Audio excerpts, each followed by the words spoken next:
when I'm speaking to my clients, and like I'm speaking with you right now, I don't know the next thing I'm going to say. I'm not making it about myself, and so I'm just in my channel, and I aim to just be in my channel as much as I can be. And when something becomes about Nick, I'll start stuttering and hope that the next thing that comes out of my mouth is going to be some insightful thing for your podcast listener or whatever. But that's not effective.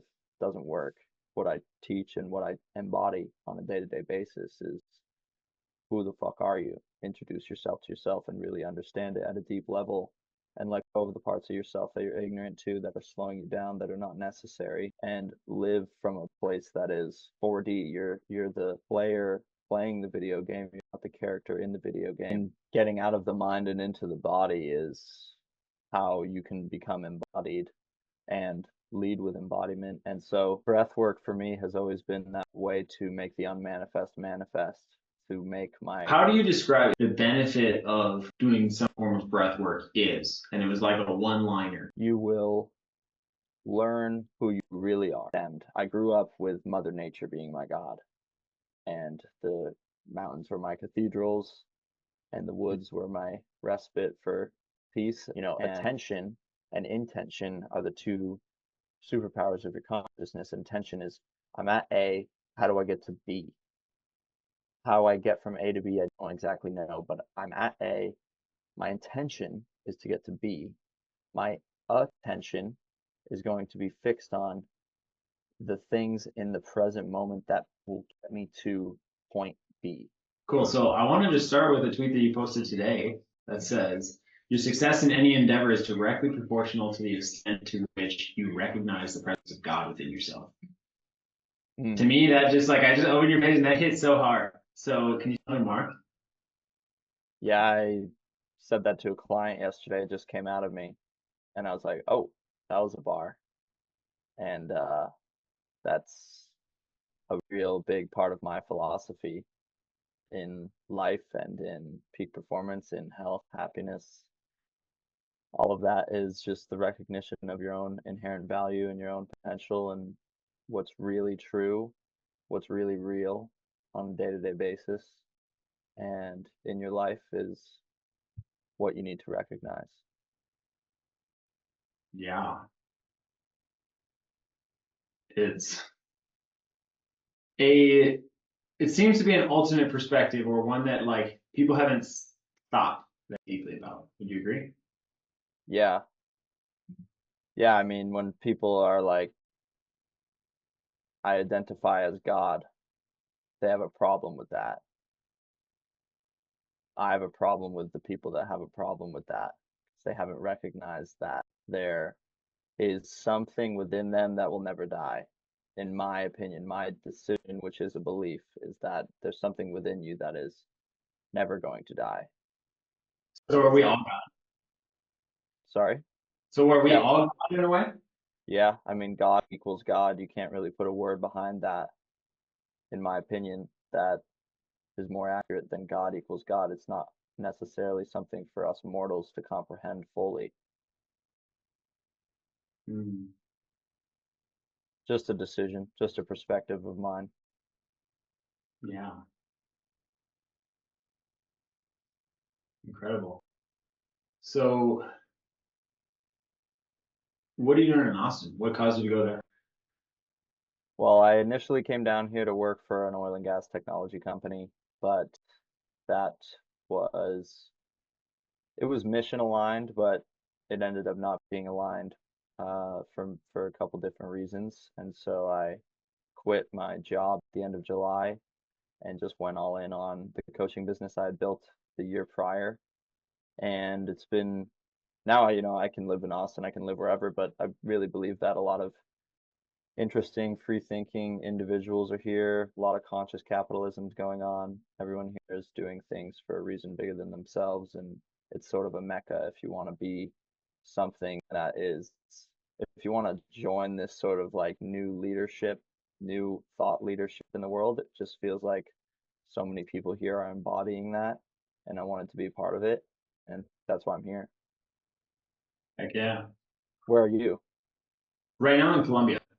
I'm in the coffee region. So I can show you probably without disconnecting my mic. This is out the window. Oh wow, that's beautiful. That's amazing. Yeah. So this is like the temporary home base where I've been here for 8 months, 9 months, something like that. And then Mm. I'm going to Austin and then Vegas to go to a Mosey workshop and do some rock climbing. And then maybe Sedona. I don't know. But then back to Colombia. I'm married and my wife is expecting, so we're getting ready for the baby, and this is kind of like my last trip that I get to come back to the States for a little bit. Wow, that's awesome. Congratulations on that. It's Thanks. huge.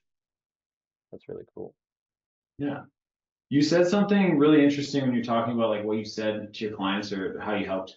When you guys like you said something came out of me or something like that. Like it's the advice that I read from the tweet. Like what can you put that in another way? Or can you expand on that? Yeah, I mean when I'm working with clients and in my day-to-day life, I'm doing my absolute best to move away from from Nick, from the complex of Nick, the ego of Nick, whatever you want to call it. I choose to ask myself at the end of the day, what percentage was I living from Nick and what percentage was I living from a higher power, that where it was not this limited egoic place. Peter Crone's like, if you strive to be the best version of yourself, you'll strive to be the best version of your limited self, your egoic self. So I'm more concerned with the part of me that is able to tap into the ideas that just come to me, and the creativity, the resourcefulness, the curiosity, courage. And that is, of course, intertwined with Nick at a deep level. But when I'm speaking to my clients and like I'm speaking with you right now, I don't know the next thing I'm going to say. I'm not making it about myself. And so I'm just in my channel. And I aim to just be in my channel as much as I can be. And when something becomes about Nick, I'll start stuttering and hope that the next thing that comes out of my mouth is going to be some insightful thing for your podcast listener or whatever. But that's not effective. Doesn't work. It works when I'm just able to be present and in flow and here with you, and we're just exchanging. We're in this dynamic exchange, and so that is all coming down to the recognition that God, the kingdom of heaven, lies within. I aim to be of the world, but not in it.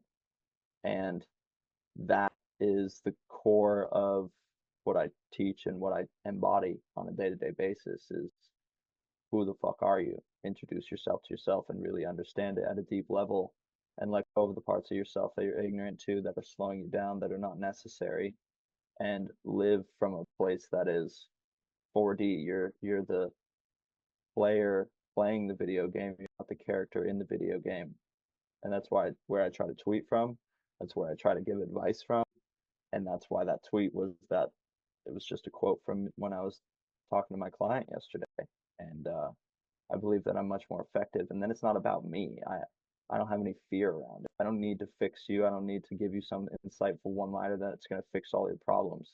It's just you and me here having a conversation, you know? Yeah.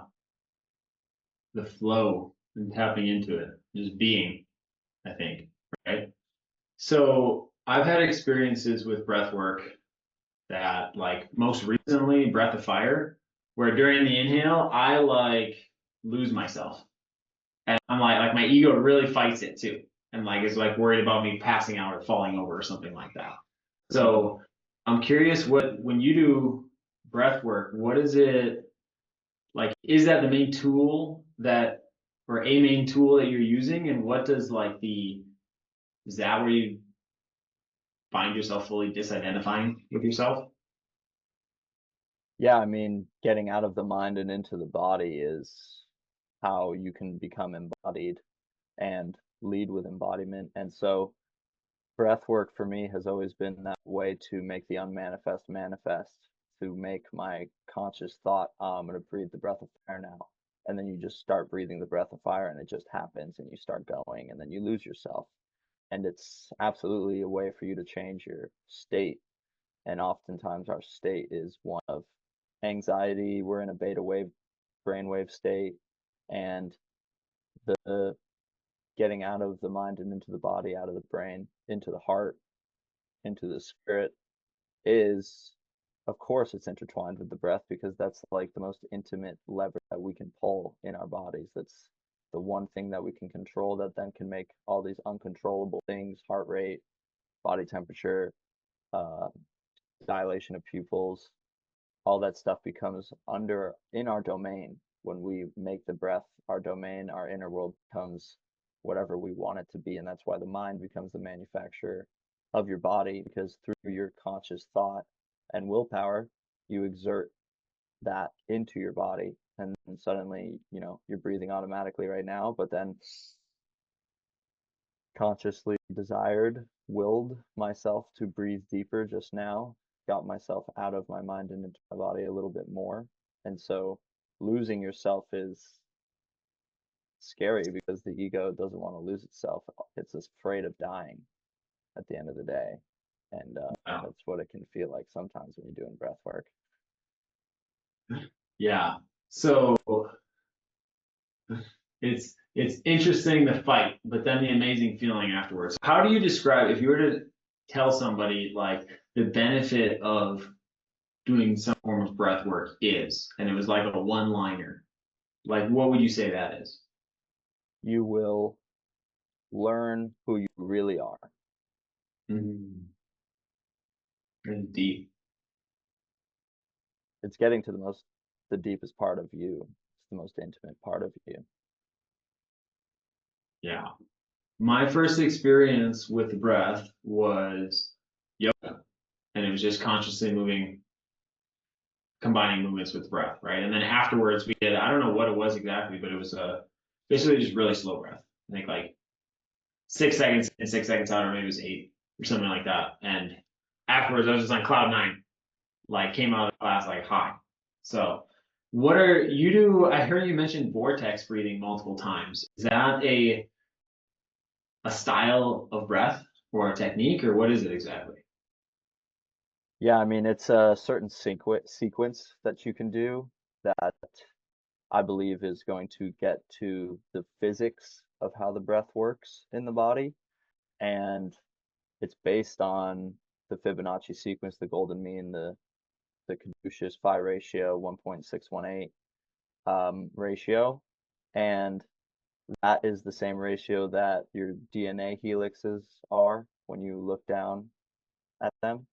It's the same ratio that your limbs are in, your fingers, like that's the ratio we find in nature so often. And so there's two major mathematical ratios, as I see it, that explain to the best that we know how the universe operates. And one is this 0.707, 0.707, this like halving, half, and that can then manifest itself in the breath as like 6 seconds in, 6 seconds out, using halves. 6 seconds in, 3 seconds out. We're going up in heart rate in fight or flight.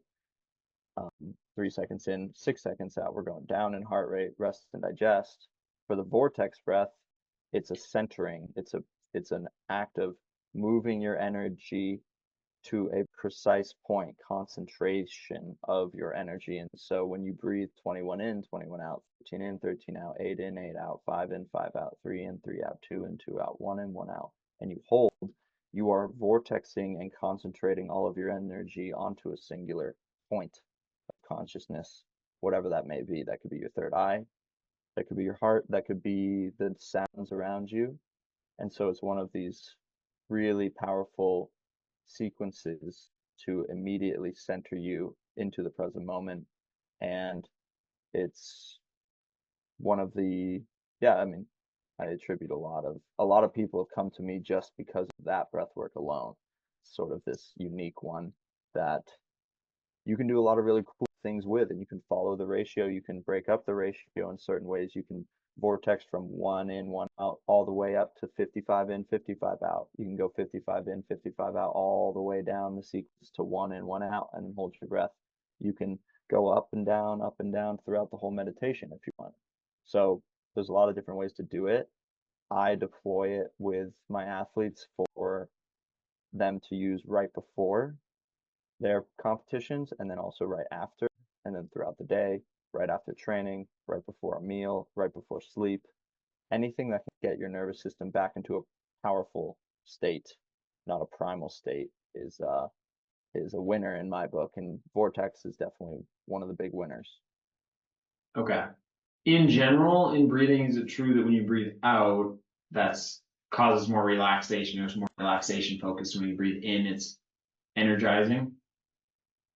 Yeah, I mean, if you just feel it right now, like you breathe, there's this expansion, this greater capacity, and as you breathe out, the tension releases and you sink into awareness, and it's more of a surrender. Your last breath on this earth is going to be an exhale.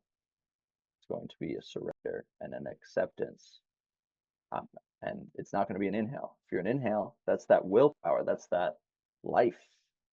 Every inhale is the purest expression of willpower. So that is the basis of then how do you move throughout the day when your breath is longer on the inhale versus the exhale. And I take people from an automatic transmission where they're drive, neutral, reverse to a manual transmission where you can shift up to sixth gear before your workout. You can shift down to second gear after your workout. You can shift down before a meal, shift down before a hard conversation, shift up and get some energy, and then vortex it so that you're calm and centered and collected. That's what I did right before this call. So you get to ride the waves skillfully, use your breath to skillfully move through life. And yeah, so there's nuance to it. But yes, the longer inhale, heart rate goes up, body temperature goes up, fight or flight. It's more of an activation of the nervous system. You don't have to call it fight or flight, but it's an activating mechanism and a lot of other things. Digestion goes down when you're doing super long inhales, and then you go into rest and digest. And now you're digesting better when your exhales are longer. Um, Heart rate goes down, all that kind of stuff. You say digestion goes down when you have deeper breaths? Yeah, I mean, when you are working out really hard, all the blood is in your muscles. We Right. can move, you know, I think it's around, you can have around 10% of your blood in your organs if you're working out hard enough. The rest of the blood is just in the muscles. Um, of course, the heart and like vitals, but yes. Interesting. So, did you study before you got into breath work or along the way to get into breath work? Did you study any like I don't even know what it would be, physiology or something like that? Or how did you find yourself here where this is what you're helping people with? I studied health and sports exercise science in high Mm. school. Um, and I did it mostly outside of class because I was just cross country ski racer and I was super competitive, looking for an edge. How do I breathe? How do I eat? How do I sleep? How do I train? And that snowballed into me being able to ski in college. And so it was always just this curiosity that I had with peak performance and with how can I be better and how can I also bring up the people around me. And health was something that I really valued a lot, and I've had a lot of people heal themselves through different ways that I've been able to help them with, and that gives me so much joy. It's sort of my reason for being, really.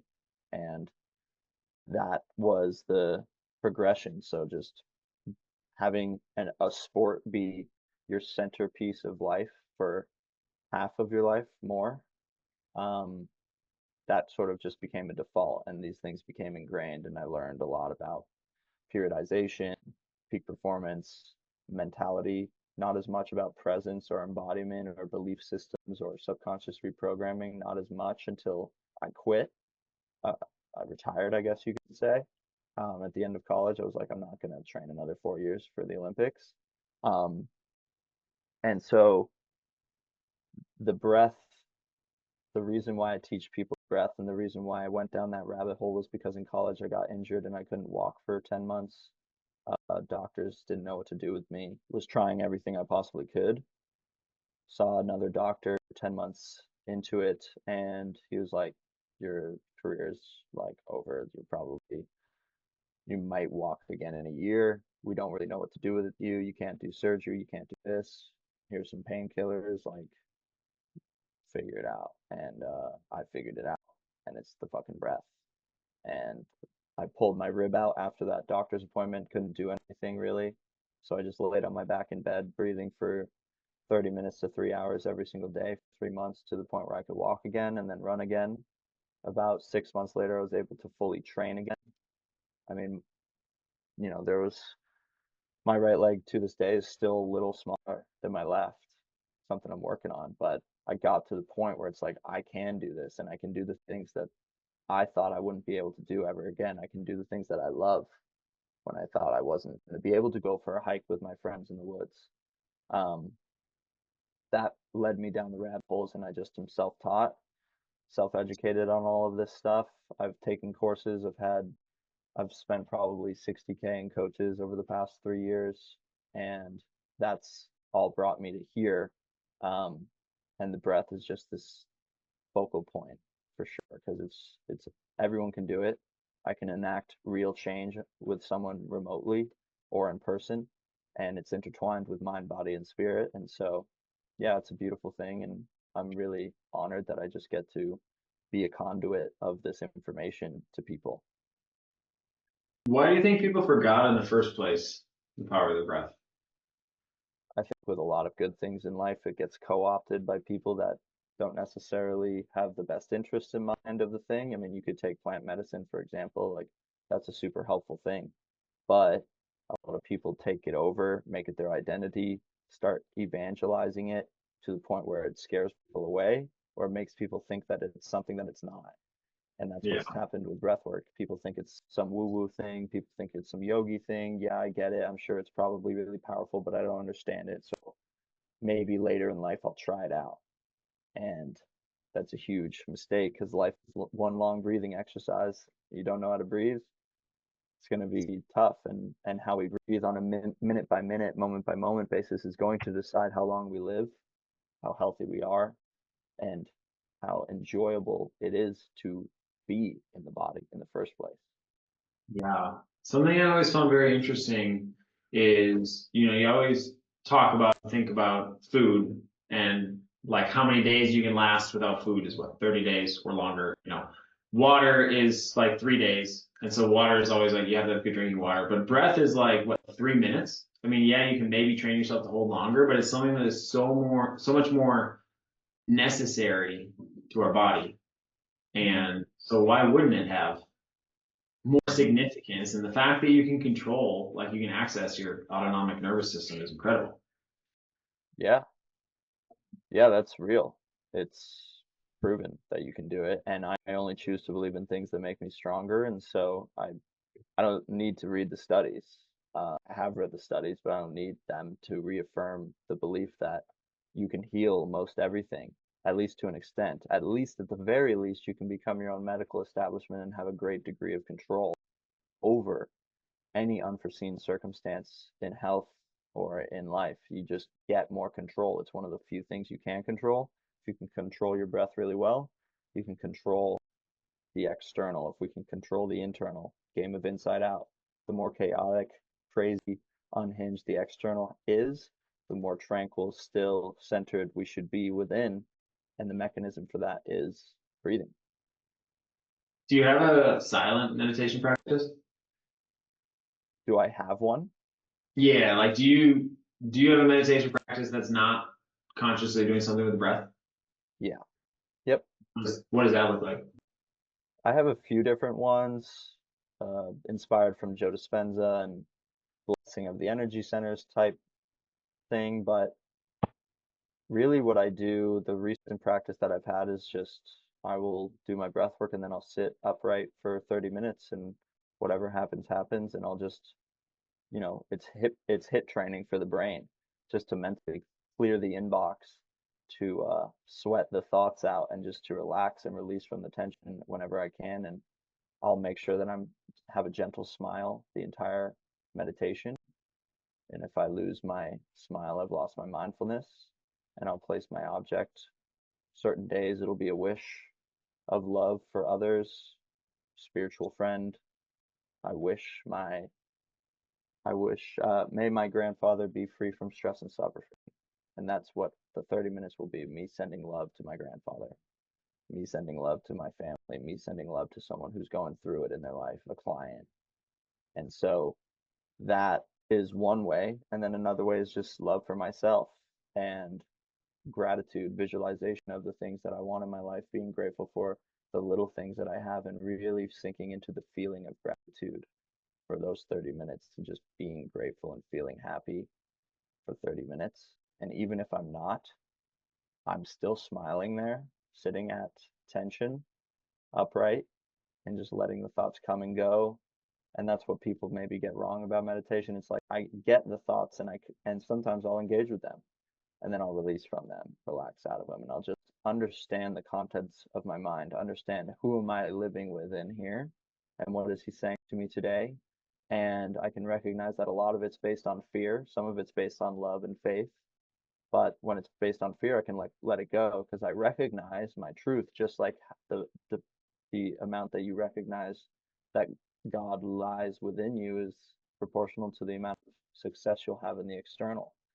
It's not so much about the success in the external, though. For me, it's just, can I really recognize what's true here, that I exist in this moment, in every moment? And that's the work. It's the moment by moment basis. So that sitting upright for 30 minutes is great.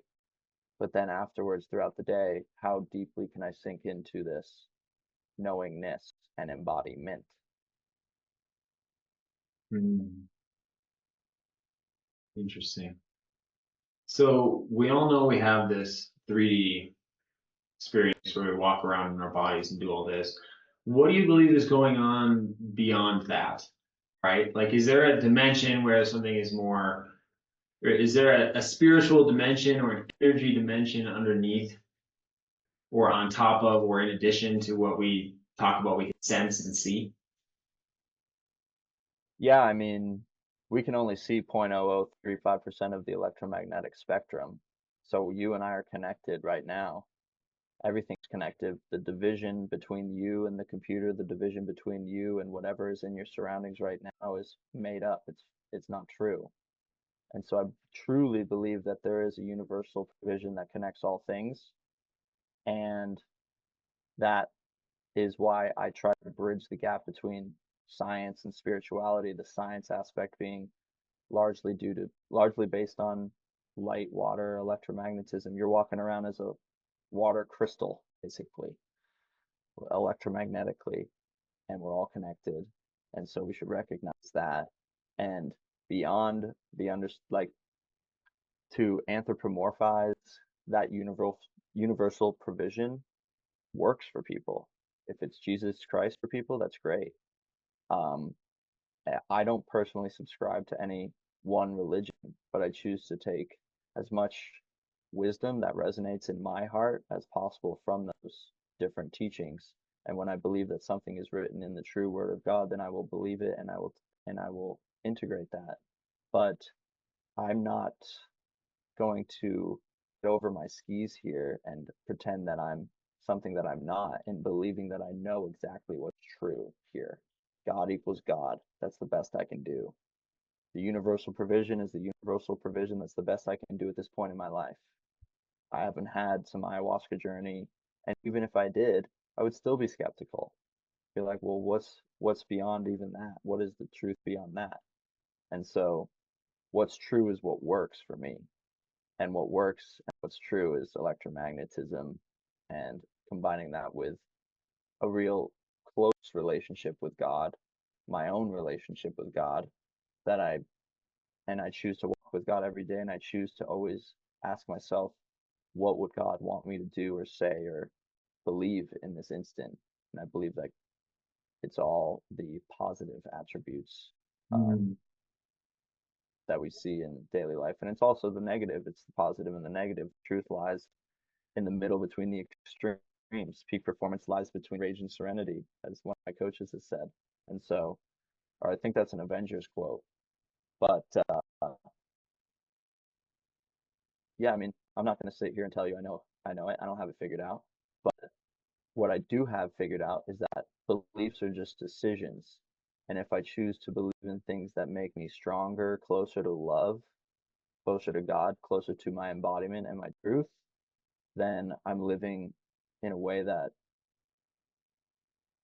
it's everything else is a byproduct. The money and the happiness, the community, the people around me, all of it has been a byproduct of me just making that belief, making that decision, and believing that this universal provision wants me to win and is acting for me. And sometimes I can't see how it is, but usually the struggle is my greatest opportunity. And I can just, if I can recontextualize what is happening in my story right now to work for me, then that's going to make me stronger and act better and more courageously, which deduced down is true then.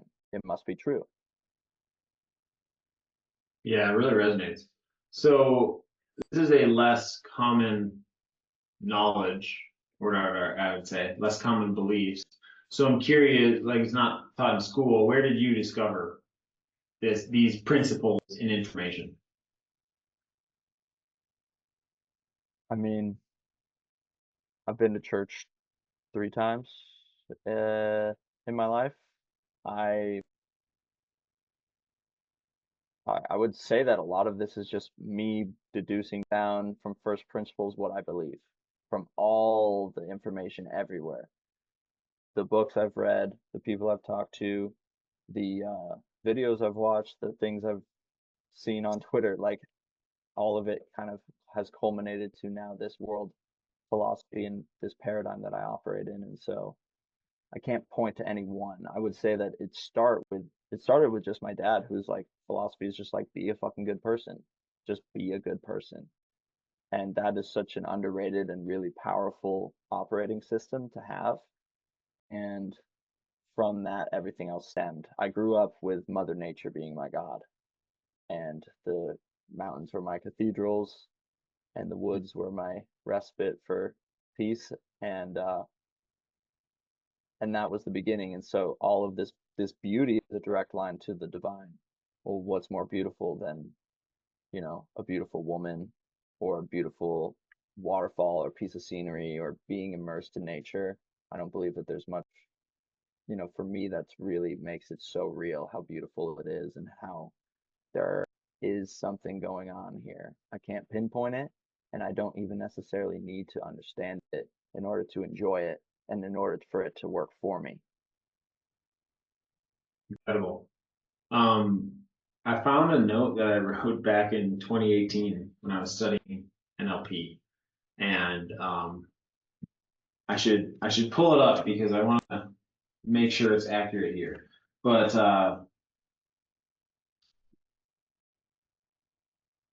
give me just one sec.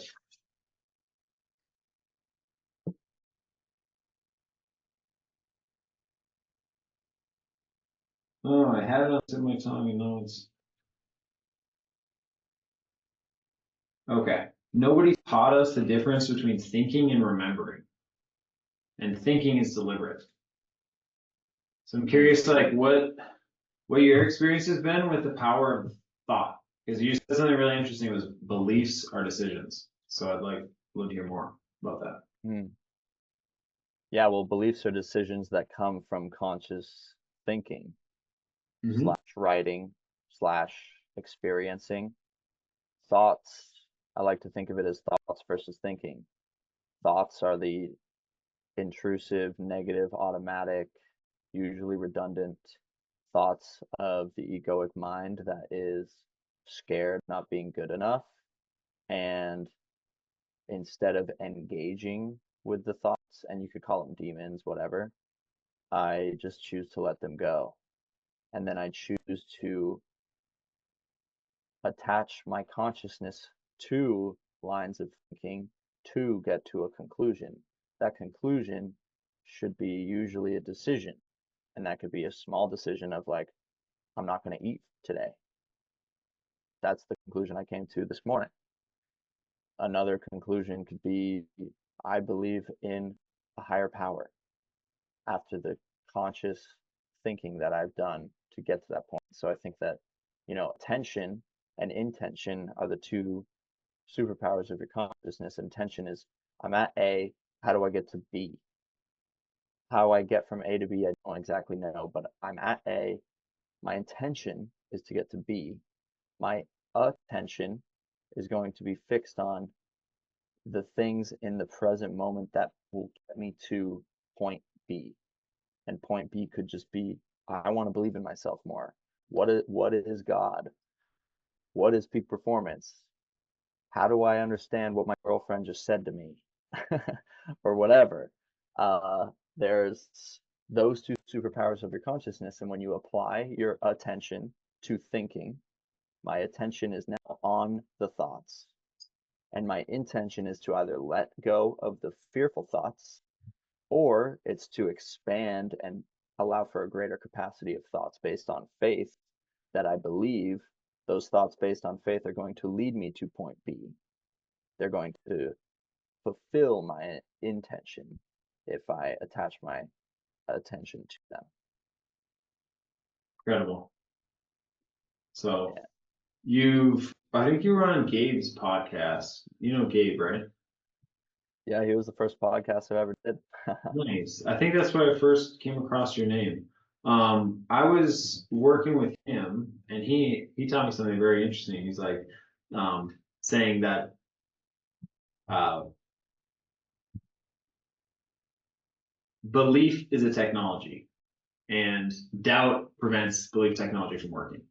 So you just mentioned in your process here about faith. Can you tell me more, like, what is faith to you? Is it just like it's gonna all work out, or how do you unpack it? Faith is just the belief that there is a universal provision. There is God. My belief, my faith in God gives me the authority to exercise God's power, which is the technology that he's talking about. Maybe I don't know exactly what he was talking about, but for me, it's through my faith in God, I get the authority to exercise God's will, God's power, and release God's power, the power of authority.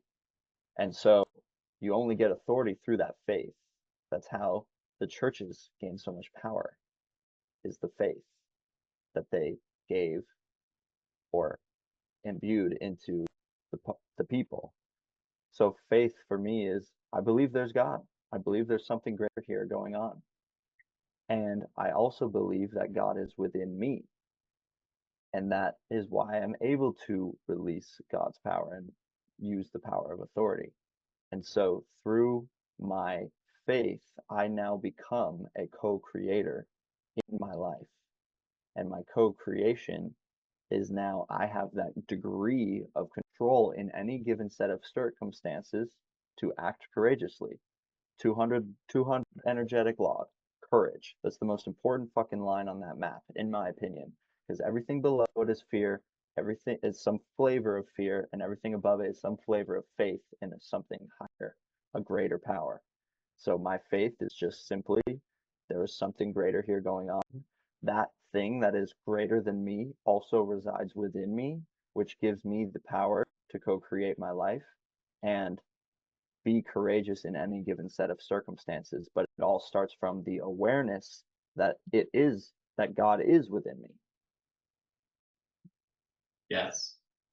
From that I want, awareness, I can accept any given set of circumstances. I can surrender to those given set of circumstances, and then I have the freedom to act courageously up to the 200 energetic log if I so choose.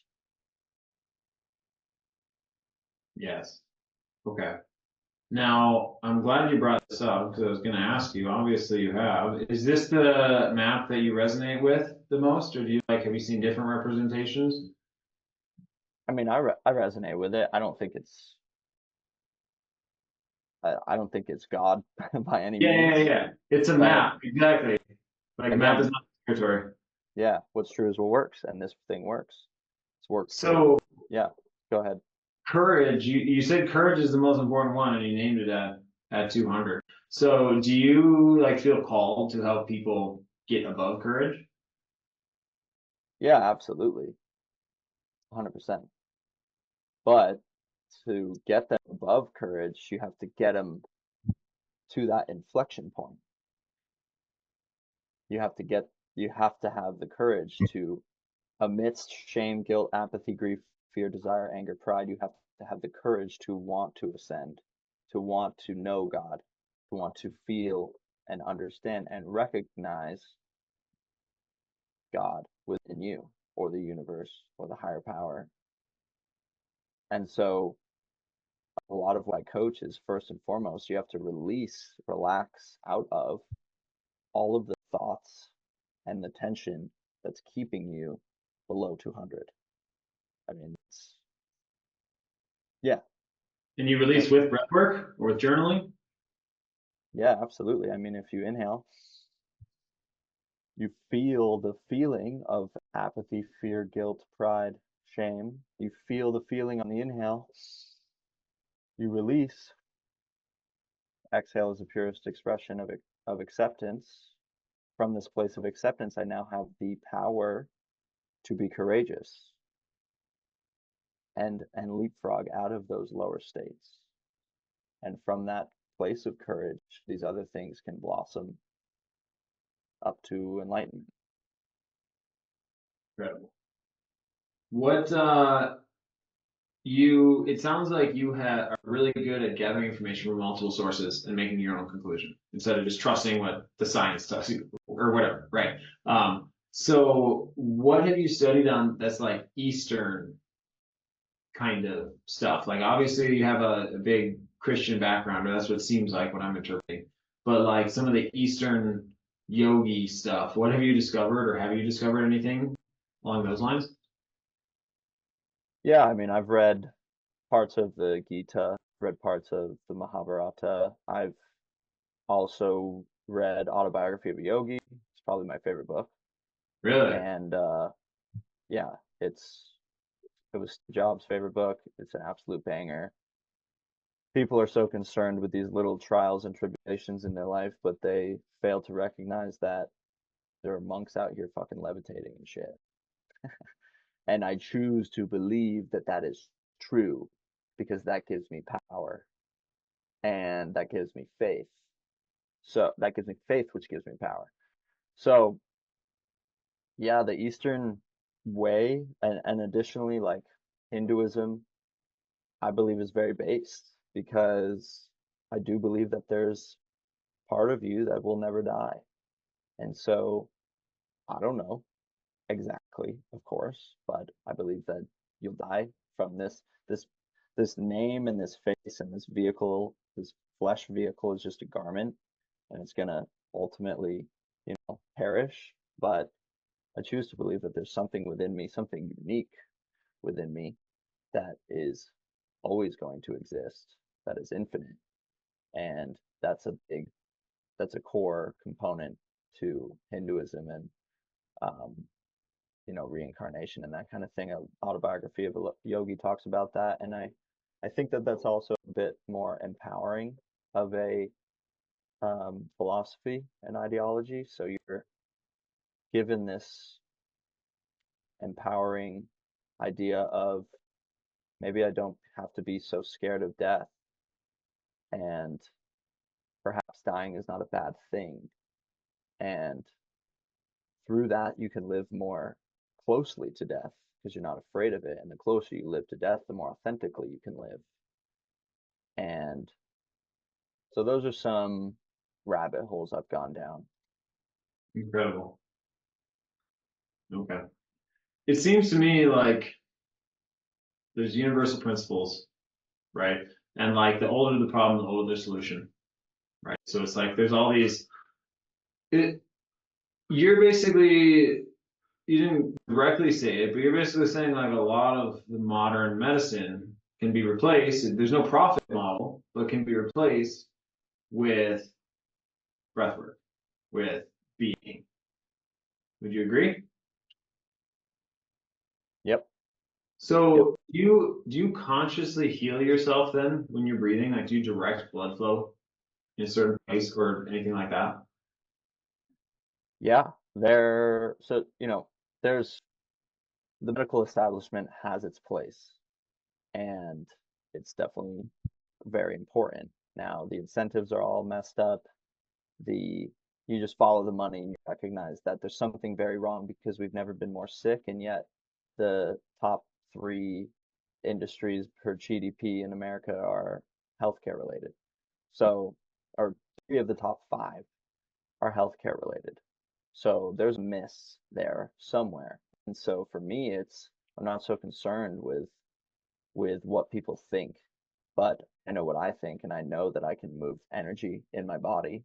And through my faith that my body is intelligent and knows how to heal itself and is working to heal itself every single second, I can exercise more power.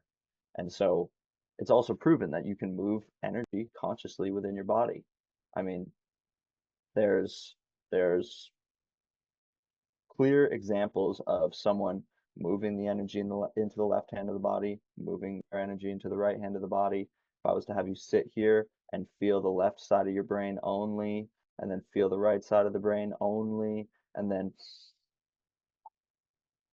drain all of that energy down and hold your attention on your heart, or at least where your heart is, and just feel your heart, that is going to send energy there. I choose to believe and I have faith that energy flows where attention goes. So using my superpower of my consciousness, attention, I will hold my attention on my foot to heal my foot.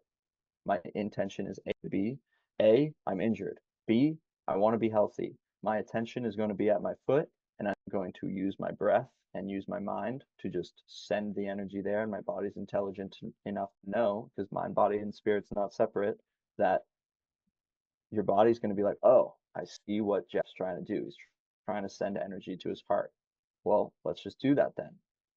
Your awareness in and of itself is healing. And so holding your awareness at tension on a place in your body will send the energy there. And those resources will heal you quicker than if you weren't to do that.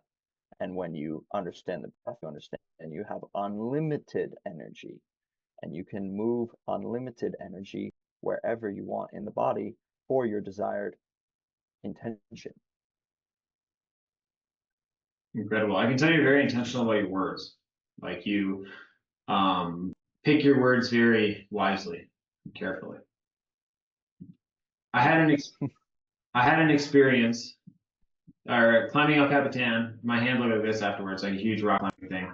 And I was in the meadow doing a breath work, and I felt like this was the one that hurt the most. I felt like I could consciously direct healing and like feel it throbbing. And that's like the only time that I know of that I've really felt that. So, Mm.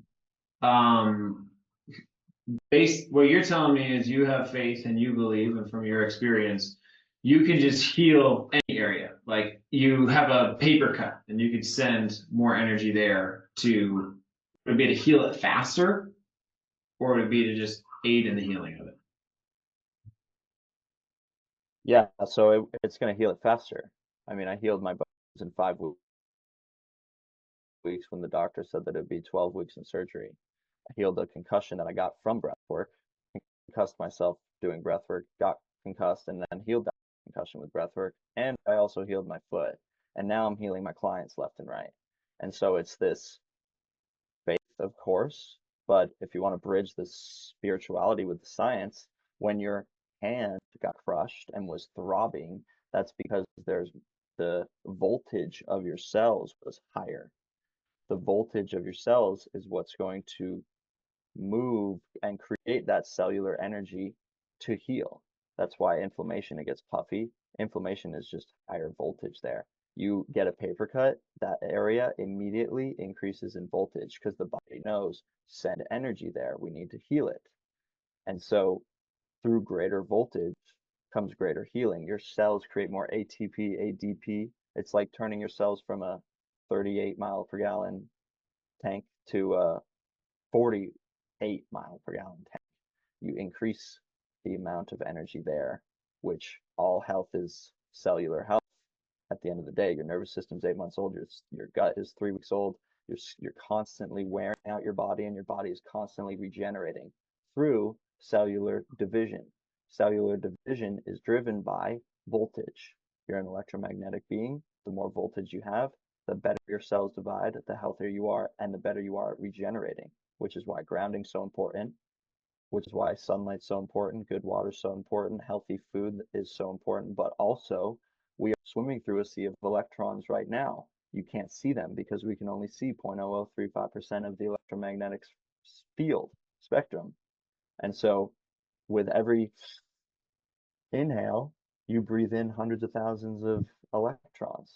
And so you're actually grounding yourself with every single breath. We just don't, we haven't made that connection yet. And Love that's it. why, yeah, when you're breathing in the shower, there's more negative electrons. More negative ions are going to increase cellular voltage, which increases your body's healing abilities and regenerative abilities. And grounding on bare earth is great, but breathing deeply, consciously in the shower, higher elevations, after a thunderstorm, and outside especially is going to help you bring in this influx of negative ions that creates the energy. And I think that this is what the Eastern traditions are pointing to, is that Qi, prana, is electricity, electric Electricity. ions. Yeah. That's why I have lightning bolts all over my pages. Incredible. So you said higher elevations. I've never heard that before. There's more negative ions at the higher elevations, or it's just the or it's just you're usually on a mountain in nature. It's there are higher concentrations of negative ions at higher elevations. Interesting. Okay. And then I just went this last weekend to a place like this. Is there like way higher? Way higher. Perfect. So you go there and you like soak it in, do a cold plunge, do some breath work or whatever. What else would you do in an environment like that?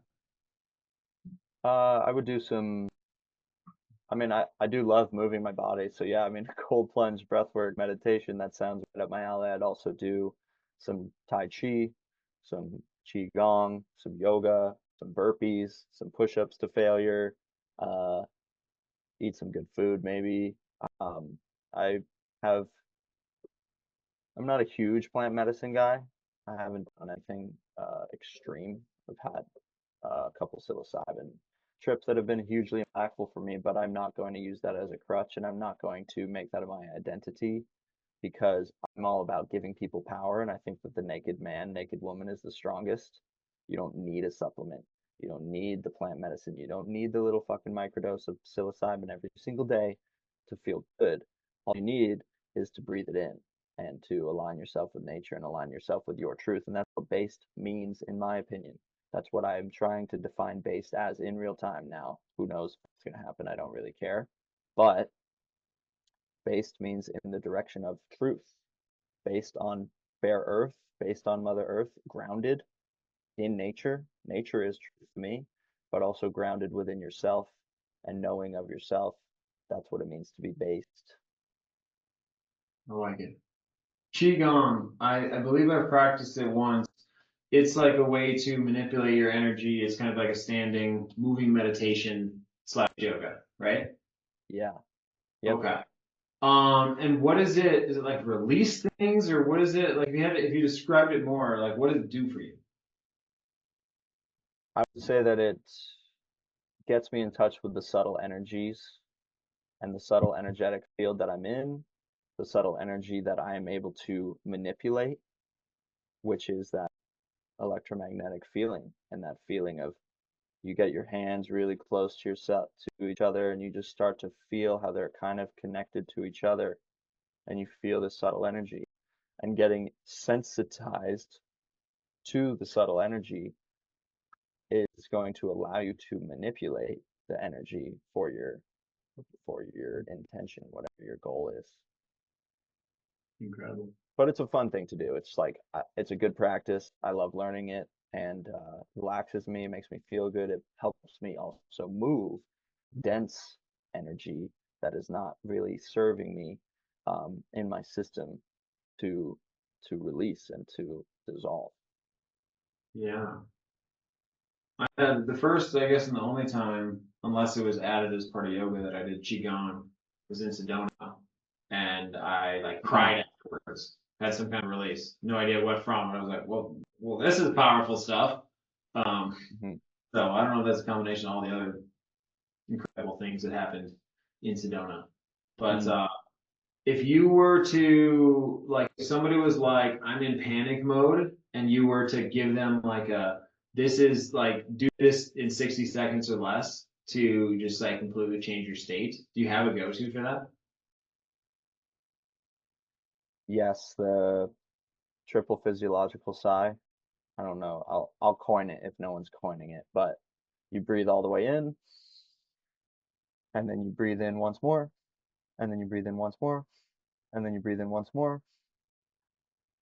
Super, super, super long exhale humming, and you do that 2, 3, 5, 10 times. That's going to downshift your nervous system extremely well and really relax you.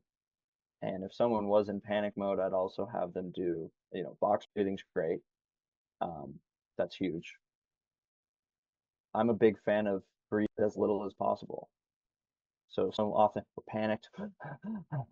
We start breathing more. We're offloading all of this oxygen, which makes us have a lower CO2 tolerance. That lower CO2 tolerance makes us breathe more, which makes us more anxious. We want to increase our CO2 tolerance, which means working out really hard, exhaling and holding your breath for a long period of time every single day, getting into a hypoxic state, which is going to signal to your body, yo, if Jeff doesn't breathe right now, we're going to die. We need to make the heart more efficient, the brain more efficient, the organs more efficient, the muscle tissues more efficient in that order. And that is going to making your heart more efficient, first and foremost, is going to make you breathe less. And breathing less is going to make you less anxious. So a lot of people's anxiety, I would wager 50% of it could be slashed in half by just learning how to breathe correctly and increasing their CO2 tolerance. How do you increase your CO2 tolerance? Well, you do it through working out really hard, for one, or at least working out a Is it lot. like your VO2 max? Is that the same thing? No, VO2 max is a measurement based on your weight and the amount of volume you're able to breathe, how many liters you're able to breathe, and then more so than that, how efficient you are at transferring oxygen into fuel in your body from the lungs. So VO2 is this upper ceiling, CO2 is this lower, the bottom point where you want to breathe right now, not because you don't have oxygen in your body, but are because the CO2 is rising. So when the cells use oxygen, the metabolic waste product, one of them is CO2. That's what creates the lactic acid, that feeling of acid in your taste in your mouth when you're working out really hard. The CO2 is that signaling, it's that indicator for breathe more, breathe, breathe. You're not getting enough oxygen, breathe. And so if we can push past those thoughts while we exhale, hold, we'll do some breath work, some form of breath work. You exhale, hold, and then that CO2 tolerance rises to the point where it's like, yo, breathe, and you override it. Yo, breathe, override it. Bro, breathe, override it. You're staring death in the face when you are holding your breath on the exhale, hold.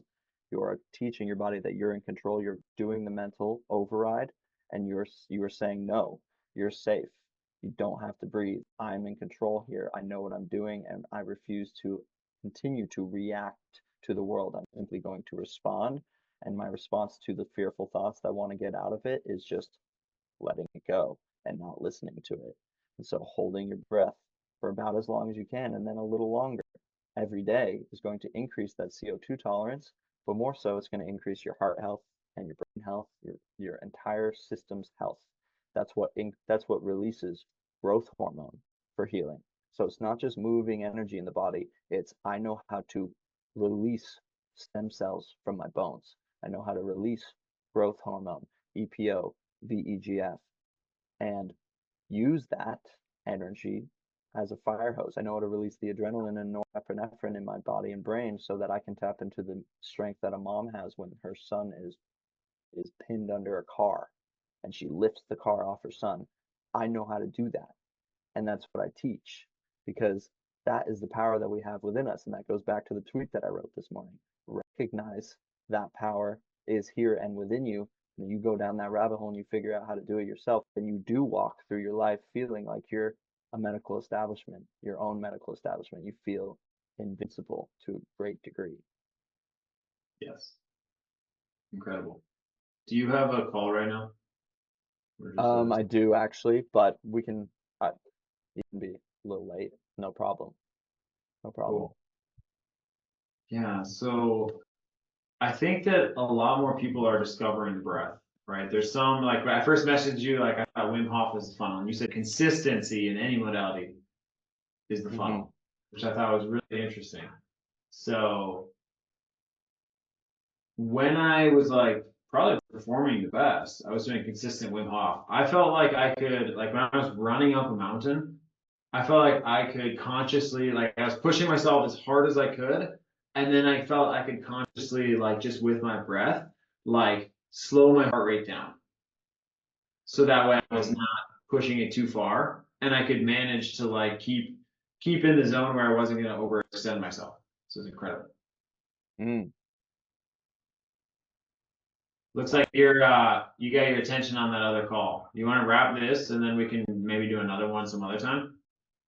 I just texted him that I'm going to be late 5 minutes, but Oh, cool. yeah, no, I'm here. I'm hearing you. And yeah, Wim Hof is an amazing funnel, super powerful for people, and shows them the power of the breath and gives them that intuitive reference point. But it's also people tend to panic breathe with Wim Hof.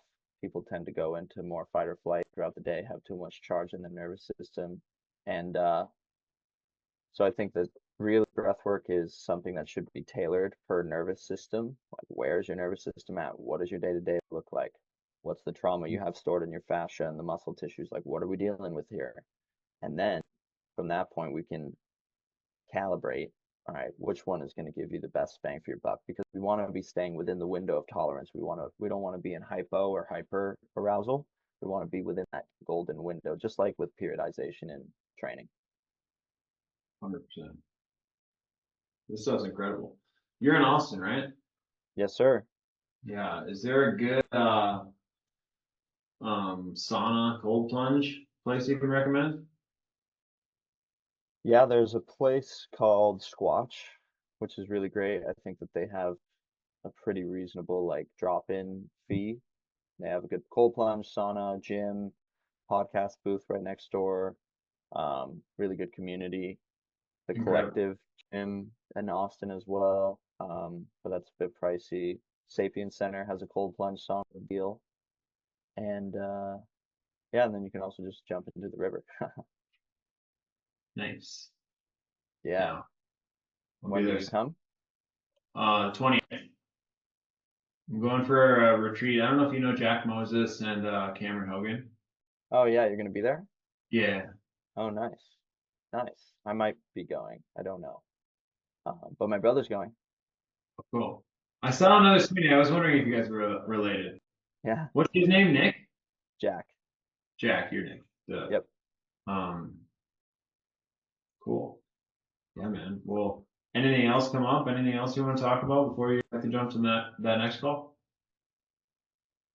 Um, no, I mean, this was great. I really appreciate just getting to know you, and you ask really good questions, and I really appreciate it. And then, yeah, where is this podcast going?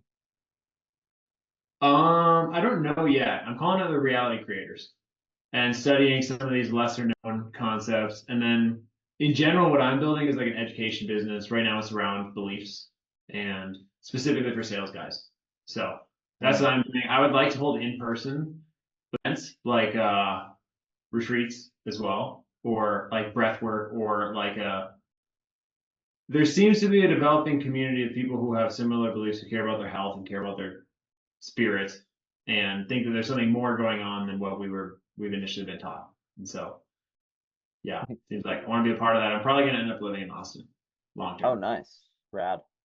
So that's That's down the awesome. road. I don't know when exactly, but Fuck yeah, yeah. it's exciting. Well, sweet. Yeah. Come on down. It's a good spot. Sweet man. Well, good to connect with you. And I'll see you on Twitter for sure, but otherwise see you around. Yeah, I appreciate it. It was great to get to know you, and I'll see you down here in Austin. Just let me know when you're here, and we'll try to link up. Sounds good, Nick. All right. Cheers.